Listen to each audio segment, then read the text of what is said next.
Aidan O'Connell is taking number 12, so I have no more suspicions of Tom Brady becoming a Las Vegas Raider. Please forgive my suspicions. I didn't want it to happen, I was just suspicious. I'm over it now though. At first I thought the Raiders might have been building the double tights or 12 personnel for Brady, but that's just offensive coordinator Luke Getsy's system, Brady or no Brady. A while back I told you Getsy was from the Shanahan West Coast offense tree by way of Matt LaFleur. The West Coast offense has many formations and personnel groupings, and Getsy's base personnel grouping in it is 12 personnel. So GM Tom Telesco made sure that he has what he needs this offseason. So now the Raiders have players that fit around O'Connell and Getsy's system. Let's start this off with Adams because there's a lot to be excited about with him. On teammate Max Crosby's The Rush podcast, he confirmed that Getsy's bringing the same West Coast offense they ran when they were together with the Green Bay Packers, verbiage and all. Green Bay is where Getsy was his position coach and later his passing game coordinator, so you can see where Adams is going to be comfortable. Adams couldn't hide his excitement if he wanted to. You can clearly see it in his eyes and hear it in his voice. He still has all the faith in the world in Getsy as an offensive mind. He excused Getsy for the results he got when he took his offense to Chicago the last couple of years, saying they didn't have the personnel to make it work. But Adams is as excited as can be to be back with Getsy. It was with him and the West Coast offense that he became the best receiver in the NFL. He's 31 now, but none of his skills or athleticism have diminished, so Adams can very well become the consistent best receiver in the NFL again. All he needs is some good, consistent play from the quarterback position.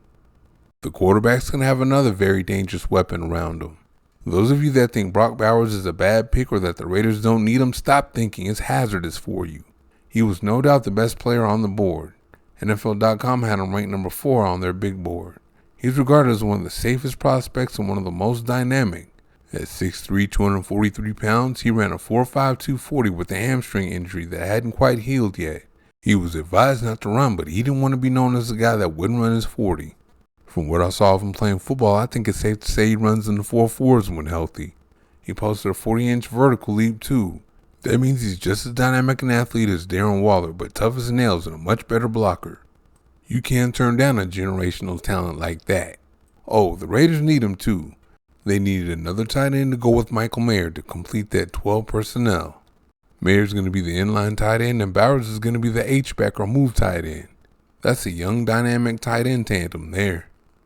And of course, you got to have a good running game with all that.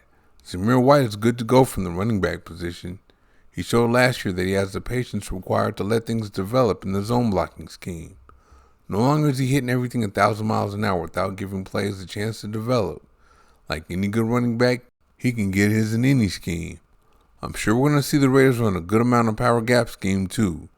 In the NFL, zone blocking teams run plenty of power gap and power gap teams run plenty of zone. You got to be able to do it all so you can play to your opponent's weakness, and White and the offensive line can. They've run plenty of both over the last couple of years. Second-round right guard Jackson Powers Johnson is a good addition to this offensive line too. He has zone blocking athleticism and experience and power gap strength and nastiness. White is also a good runner out of 12 personnel. We saw plenty of that from him down the stretch last year. He can catch the ball out of the backfield too. West Coast offense running backs got to be able to do that. And I believe all this was to be built around Aidan O'Connell instead of Brady. O'Connell did well under the circumstances he was under as a rookie last year. His system in college had 12 personnel as a base package too. He got Pierce the full-time head coaching gig, so like Pierce said, the job is O'Connell to lose with Gardner Minshew as his competition. O'Connell has more upside, but Minshew has more experience. But again, Pierce wants O'Connell to win the job. Minshew was brought in to give the Raiders minimum competency out of the position if O'Connell doesn't answer the bell. I believe he will, but it's good to have a guy like Minshew just in case. He fits the 12 personnel very well too. He completed 62% of his passes for 15 touchdowns and 9 interceptions this year total. In 12 personnel, he completed 68% of his passes with 8 touchdowns and 2 interceptions. I don't know what the numbers are for O'Connell in 12 personnel last year, but despite what the media says, O'Connell is a leader in the clubhouse to start at quarterback this year. Pierce is the head coach, and that's what he said.